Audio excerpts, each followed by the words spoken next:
Hello दोस्तों, हर हर Mahadev channel में आपका स्वागत है। तो आज का हमारा टॉपिक है भारतीय संविधान की प्रस्तावना, प्रेएम्बल ऑफ इंडियन कॉन्स्टिट्यूशन।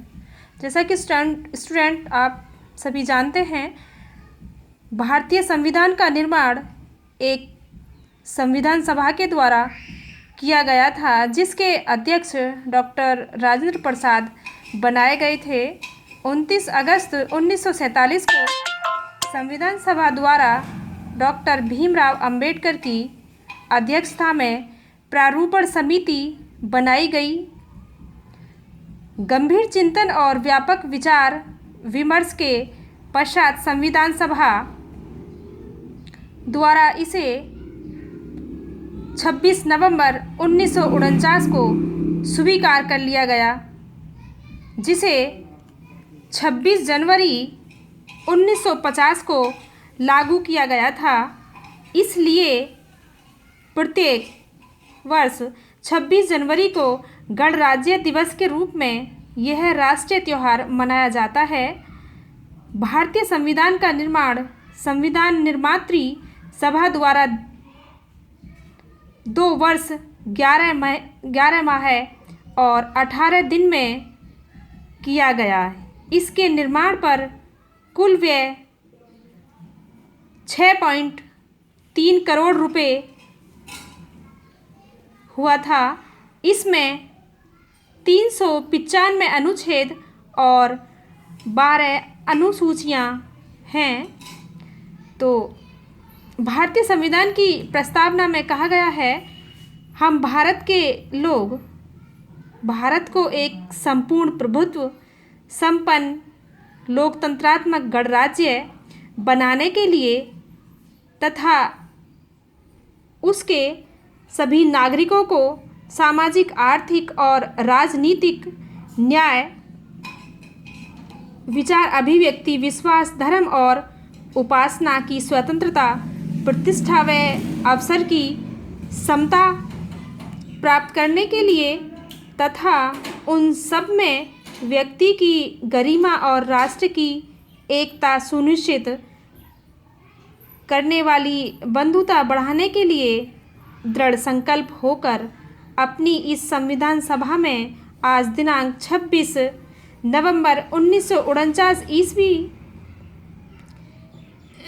ईस्वी को एतद द्वारा इस संविधान को अंगीकृत, अधिनियमित और आत्मर्पित करते हैं। संविधान के 42वें संशोधन द्वारा समाजवाद, धर्मनिरपेक्षता और अखंडता शब्द प्रस्तावना में जोड़ दिए गए हैं। भारतीय संविधान की प्रस्तावना की प्रमुख विशेषताएं निम्न प्रकार हैं। हम भारत के लोग। प्रस्तावना के प्रारंभिक शब्द हैं हम भारत के लोग। इन शब्दों का अर्थ यह है कि यह संविधान हम भारत के लोगों ने बनाया है। यह किसी बाहरी शक्ति के द्वारा हम पर लादा नहीं गया है। हमारा संविधान स्वयं हमारी ही कृति है। इसका मतलब यह है कि हमारा संविधान हमारे द्वारा बनाया गया है। हम पर किसी का बोझ नहीं है। हम सब ने इसको मिलकर बनाया है। नेक्स्ट है संपूर्ण प्रभुत्व संपन्न लोकतंत्रात्मक गणराज्य। संपूर्ण प्रभुत्व संपन्न का अर्थ है कि हमारा देश आंतरिक एवं बाहरी नीति दोनों में पूर्णतः स्वतंत्र है। किसी दूसरे राज्य को यह अधिकार नहीं है कि वह हमारे घरेलू अथवा वैदेशिक मामलों में कोई हस्तक्षेप करे। लोकतंत्रात्मक शब्द का अर्थ है कि शासन की सर्वोच्च शक्ति लोक या जनता में निहित है। जनता ही संप्रभु है। गणराज्य शब्द से अभिप्राय यह है कि भारत का सर्वोच्च अधिकारी राष्ट्रपति जनता द्वारा निर्वाचित है। वंश परंपरा से आने वाला राज्य आने वाला राजा या सम्राट नहीं है। नेक्स्ट है सामाजिक, आर्थिक एवं राजनीतिक न्याय।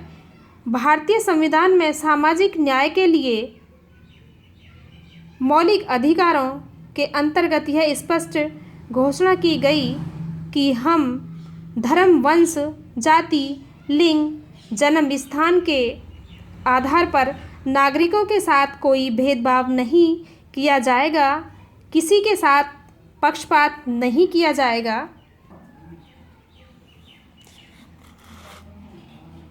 नेक्स्ट है धर्म और उपासना की स्वतंत्रता। भारतीय संविधान के द्वारा प्रत्येक नागरिक को किसी भी धर्म अथवा पूजा पद्धति को अपनाने की स्वतंत्रता होगी। हमारा संविधान सहिष्णुता के सिद्धांत पर आधारित है। धर्म के आधार पर कोई भेदभाव नहीं किया जाएगा। इसका मतलब यह है कि सभी धर्म समान हैं, किसी एक धर्म को ही बढ़ावा नहीं दिया जाएगा। सभी धर्म समान हैं, सभी हम एक हैं। हिंदू, मुस्लिम, सिख, ईसाई सभी एक हैं। बंधुत्व की भावना। भारतीय संविधान सभी भारतवासियों में बंधुत्व यानी भारतीय संविधान सभी भारतवासियों में एकता और मित्रता के भाव पैदा करता है, जिससे राष्ट्र की एकता और अखंडता अक्षुण्ण रहे। देशद्रोह, पारस्परिक वैमनस्य जिन विचारों से फैलता हो, ऐसे विचारों के अतिरिक्त विचारों की अभिव्यक्ति की स्वतंत्रता भारतीय संविधान देता है। धर्मनिरपेक्ष। धर्मनिरपेक्ष का मतलब है सभी धर्म समान हैं।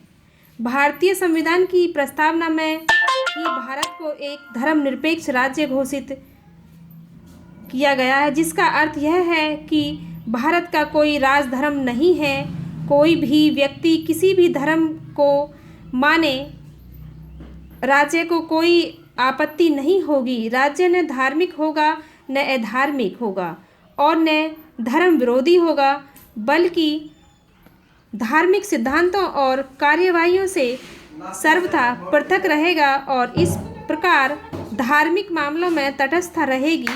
समाजवादी राज्य। भारतीय संविधान में समाजवादी राज्य की स्थापना की बात कही गई है, जिसका अर्थ है कि समाजवादी राज्य का अर्थ यह है कि समाज के बिना राजनीतिक लोकतंत्र का कोई अर्थ नहीं होता है। इसलिए संविधान देशवासियों को समान आर्थिक अवसर प्रदान करेगा। भूमि, श्रम, पूंजी और संगठन जैसे उत्पादन के सभी साधनों पर राज्य का स्थायित्व होगा और इन कारकों के उपयोग से किसी व्यक्ति को निजी लाभ अर्जित करने का अवसर नहीं मिलेगा।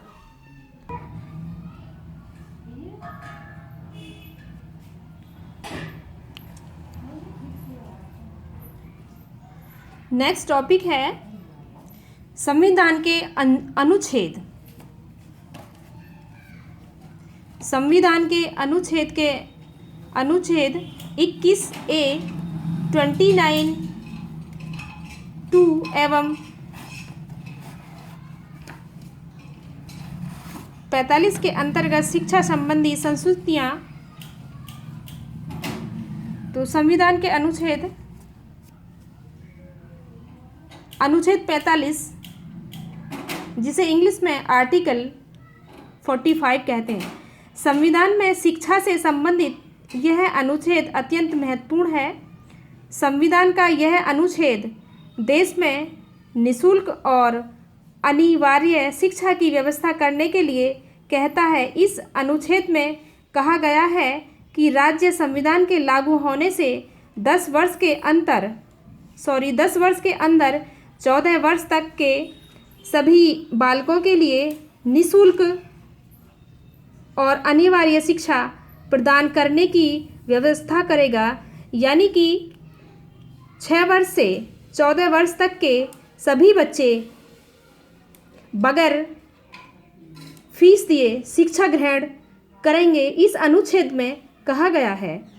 इस प्रकार इस अनुच्छेद के द्वारा 25 जनवरी 1960 तक 14 वर्ष तक की आयु के देश के सभी बालकों को अनिवार्य रूप से निःशुल्क शिक्षा देने की संवैधानिक व्यवस्था की गई थी, लेकिन इस लक्ष्य को प्राप्त नहीं किया जा सका। सन 2002 में संविधान में किए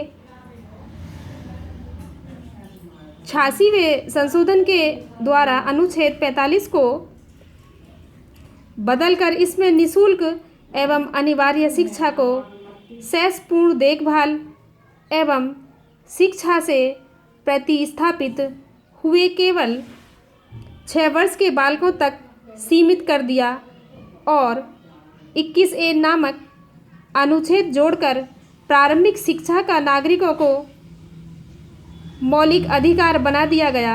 संविधान संशोधन के बाद अनुच्छेद 45 के अनुसार राज्य सभी बालकों के लिए उनकी 6 वर्ष की आयु तक शेषपूर्ण देखभाल तथा शिक्षा की व्यवस्था करने का प्रयास करेगा। तो फ्रेंड्स, आज हम अपनी वीडियो को यहीं समाप्त करते हैं। नेक्स्ट वीडियो में नेक्स्ट टॉपिक स्टार्ट करेंगे। तो हमारी वीडियो यदि पसंद आई हो तो लाइक और सब्सक्राइब ज़रूर करिएगा। Thank you.